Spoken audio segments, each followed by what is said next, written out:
The next generation of gaming consoles is upon us. It has been 7 years since the release of the PS4, and people have been wondering what Sony's next iteration might look like. Earlier this month, the hardware was revealed alongside some information that gave consumers a look into what console gaming will look like for the next little while. Videos and images were shared, specs were released, and games were hinted at. There's so much information and speculation swirling around out there, it's hard to keep up with everything going on. So today, we here at Life's Biggest Questions have compiled a lovely list of things you might not have picked up since the big announcement. Hello fellow friends and philosophers, and welcome back to the most mind-bending channel on YouTube, Life's Biggest Questions. I'm your voice in the void, Keegan Hughes, and today we're going to be talking about the top 10 things you didn't know about the PS5. Before we get started, make sure to give this video a big thumbs up and subscribe for more advanced activities. Perfect, let's begin. Coming in at number 10, we have the release date. Announcements are all well and good, but they often leave out the info that people want the most. Of course, when the actual console will be available to the public is a big question. Sony has given a vague holiday 2020 release window, which could basically mean anything from October through the end of December. They have to be careful with this and make sure that they release their new console around the same time that Microsoft does the Xbox Series X. If one were to release way ahead of the other, it would have a big advantage in terms of initial sales. After doing a little reading on the subject, one can find a few different rumors about the actual release date. The most realistic estimate places the PS5 drop in late November, possibly on the 20th. This gives consumers enough time to price it out and makes it a big ticket item for the holiday season. Coming in at number 9, we have the price. Another detail that is still up in the air regarding next-gen consoles is the price. How much are our wallets gonna hurt after they hit store shelves? Looking back, Sony has stumbled a little while pricing new platforms. The PS3 caused a bit of a ruckus when it first appeared, asking customers to pay $599 out the gate. This priced all sorts of people out of the gaming market and quite possibly pushed them towards purchasing from Microsoft and Nintendo instead. Later on, Sony rectified this mistake and dropped the price quite a bit, but the damage was done. It took years for sales numbers to recover. One has to hope that Sony has learned from its previous blunders. However, it seems that the newest console is packed with all sorts of expensive parts. This will hopefully provide a truly next-level experience, but could also drive prices way up. Having two models, one disc-based and one digital, might provide consumers with a bit of a choice when it comes to price, but it likely won't account for too much of a difference. Rumors are placing the PS5 at around $500 upon release, but estimates do vary widely. Coming in at number 8, we have the implications of two models. If you've seen any of the images that Sony put out, you'll know that there are two versions of the PS5. One includes an Ultra HD Blu-ray disc drive and one does not. Pricing concerns aside, this has some wide-ranging implications for the gaming industry. As companies move towards SSDs because of their faster load times and more solid builds, the tendency to prefer digital downloads becomes apparent. For some people, this is just great. Digital downloads take up no physical space and can't be damaged like discs or cartridges. However, collectors and laypeople alike put forward arguments for physical ownership of media. With digital-only releases, it's possible that publishers and distributors might at some point prevent people from using certain digital-only games. Licenses might expire and games can disappear entirely from e-libraries. It seems that Sony is testing the waters here and seeing if people really prefer physical media. If the digital edition does particularly well, the next generation of consoles might do away with physical copies entirely. Coming in at number 7, we have PS5 Cartridges. You heard me right. We could potentially see a return to the glory days of the cartridge in this next console generation. Nintendo is already doing it with the Switch, although their mobile/home console doesn't really count as next gen. But Sony has apparently put their hat into the cartridge-based ring. They recently renewed a patent for a new cartridge invention. It was created by Yujin Morisawa, a veteran Sony employee who was also involved in the creation of the PS5 dev kit. Don't get too excited though. Based on what we know about the PS5, it is unlikely that Sony will add any sort of cartridge reader to the console.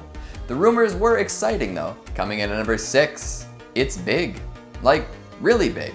Some are even saying that it might be bigger than the chunky model of the PS3. We've only seen renders and marketing materials so far, no actual consoles have materialized. Plenty of online aficionados have done their best to mock up the true size of the console though.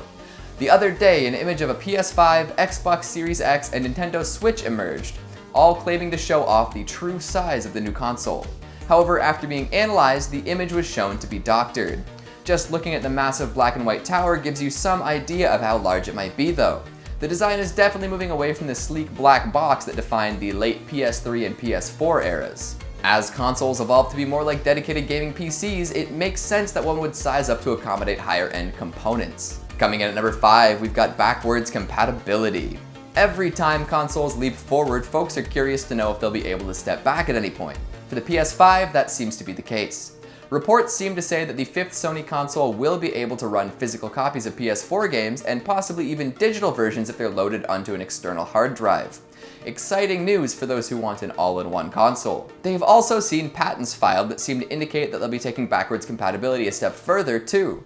One patent is called remastering via emulation and hints at the entire PlayStation library, 1 through 5, being playable. It kind of works like texture packs on PC, adding next-gen visuals to older games. There's another patent that lead architect Mark Cerny authored that seems to be working towards adding in imitation legacy chipsets. This means that the PS5 could manage to play previous generation games without having to add in hardware to do so. Coming in at number 4, accessories galore. Before the announcement proper, gamers were treated to a sneak preview of the PS5 by way of a new controller.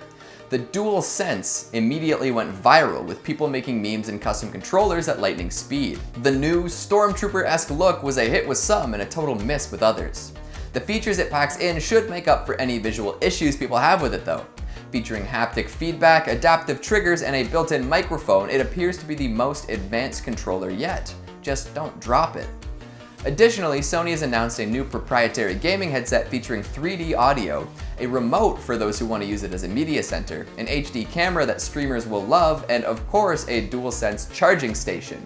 A controller will come packed in with the console itself, but the rest of these attractions will likely cost a pretty penny. Coming in at number 3, a new user interface. Consoles are always looking to integrate new software features to make the experience more appealing. Mark Cerny, in claiming that the console will be a revolutionary leap forward, has also claimed that the new UI will be unlike anything anyone's ever seen before. He claims that the gaming experience will be streamlined entirely with options to hop into all sorts of experiences right from the home screen. By simply powering on your PlayStation, one might be able to see different single and multiplayer options for each available game without booting up any specific software. By providing players with joinable options right from the home screen, this new UI will get folks into the action faster than ever before. Coming in at number 2, it's running on a custom AMD chip. And it's a monster. 8 cores supporting 8K graphics, this variant on AMD's Ryzen line boasts some incredible capabilities. Some were worried about a next-gen console making use of 3-year-old hardware, but it seems that it'll be combining the power of the last-gen Zen CPU architecture with the brand new Navi graphics architecture.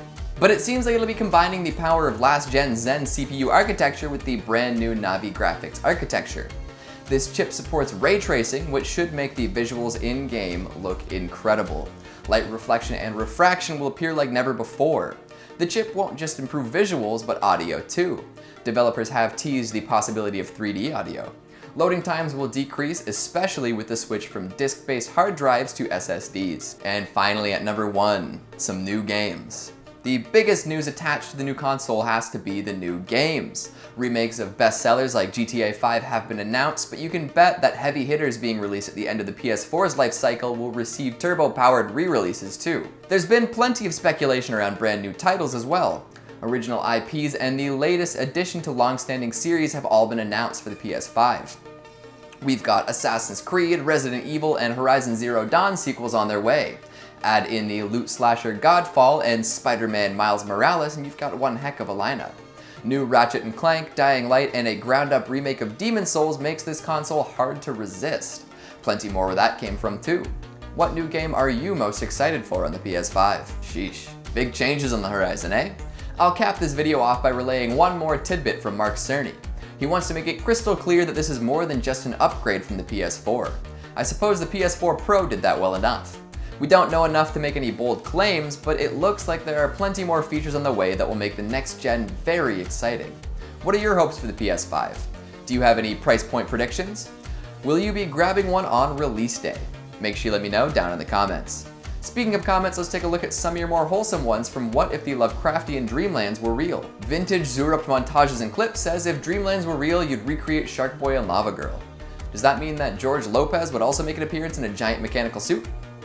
Country Roads Take Me Home says, what if parrots discovered agriculture? Well, they'd probably do it better than us and then find a way to farm humans. You'd be done for. Little Destiny says, if the Dreamlands were real, I would create a town where people would be safe from Nyarlathotep and other things.